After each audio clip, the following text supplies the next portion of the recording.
Asthma గురించి కొంచెం మాట్లాడుకుందాం.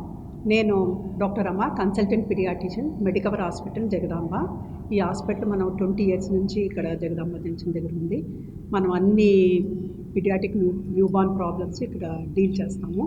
ఈ పాప 8 months పాప.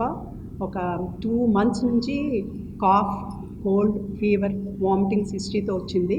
చాలామంది పిల్లల డాక్టర్లకి దగ్గరికి వెళ్ళింది. ఏవో సిరప్స్ ఇచ్చి ట్రీట్మెంట్ ఇచ్చారు.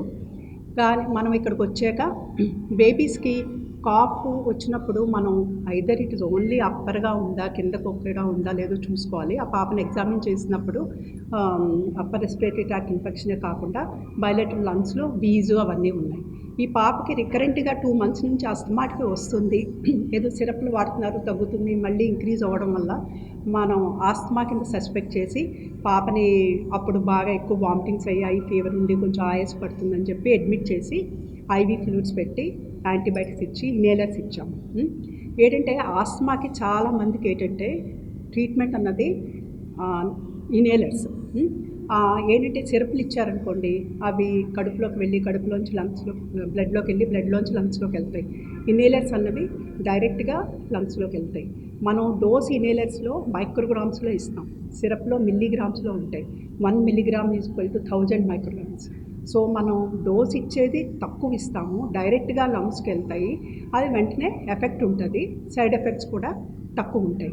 ఈ పాపకి అలాగా నిబులైజేషన్ చేసి ఇన్హేలర్స్ చేయగానే రెస్పాన్స్ బాగా వచ్చింది. 3 రోజుల తర్వాత చాలా ఇంప్రూవ్ అయింది. మీరే చూస్తున్నారు, యాక్టివ్గా ఉంది, ఆయాసం అన్నీ తగ్గాయి. ఇవాళ ప్లానింగ్ ఫర్ డిశ్చార్జ్ ఆల్సో. ఇది ఎందుకంటే ఆస్తమా ఉన్నప్పుడు ఎప్పుడు ఇన్హేలర్స్ పెట్టాలి. అందరికీ చాలామందికి ఇది అపోహ ఉంటుంది. ఇన్హేలర్స్ ఇవ్వడం వల్ల అది ఎడిక్ట్ అయిపోతారు, అది కాదు. ఎడిక్షన్ అన్నది కాదు. ఈ ఆస్తమా అన్నది ట్రీట్మెంట్ అన్నది ఇన్హేలర్సే. ప్రాపర్గా ఇన్హేలర్స్ అయితే ఆస్తమా కంట్రోల్ చేయొచ్చు. ఇది ఎక్కువ సీజనల్ వేరియేషన్స్ ఉంటాయి, ఎక్కువ వింటర్లో వస్తుంది. ఈ చిన్నపిల్లల బేబీస్ కూడా మనం పాలౌటస్ అంటాం. పిల్లలు పెరుగుతూ ఉంటే ఆస్తమా అన్నది కూడా అది తగ్గిపోతూ ఉంటుంది. సో ఈ పాపకి ఇప్పుడు ఇంటికి పంపించినప్పుడు లివోలిన్ ఇన్హేలర్ అని బ్రోంకోడైలేటర్ అంటాము, లంగ్స్ ఓపెన్ చేయడానికి. అది అస్తమాటికి రాకుండా బుడికాటని మైల్డ్ స్టెరాయిడ్ ఇన్హేలర్ కూడా పెట్టి పంపిస్తున్నాము. నేను యాక్చువల్గా డాక్టర్ ఆదినారాయణ సార్ దగ్గర చూపించేవాడిని. సో అక్కడ కూడా బాగానే ఉంటుంది. కాకపోతే ఏంటంటే తగ్గలేదు పాపకి. మేడం గారు ఆన్లైన్లో చూసి నేను డాక్టర్ గారి ఎక్స్పీరియన్స్ చూసి ఇక్కడ రావడం జరిగింది. వచ్చిన వెంటనే మేడం గారు ఎక్స్రే అది తీసి బ్లడ్ రిపోర్ట్ అది కూడా తీశారు. తీసి సమ్ మెడిసిన్స్ అవి ఇచ్చారు.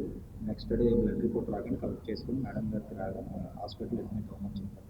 బ్లడ్లో ఇన్ఫెక్షన్ ఉంది, లంగ్స్లో కూడా అది కఫ్ ఉంది అని చెప్పాను. సో ఇప్పుడు 3 days అవుతుంది, ఇది 4th day హాస్పిటల్లో. పాప కొద్దిగా బాగానే హెల్తీగా ఉంది.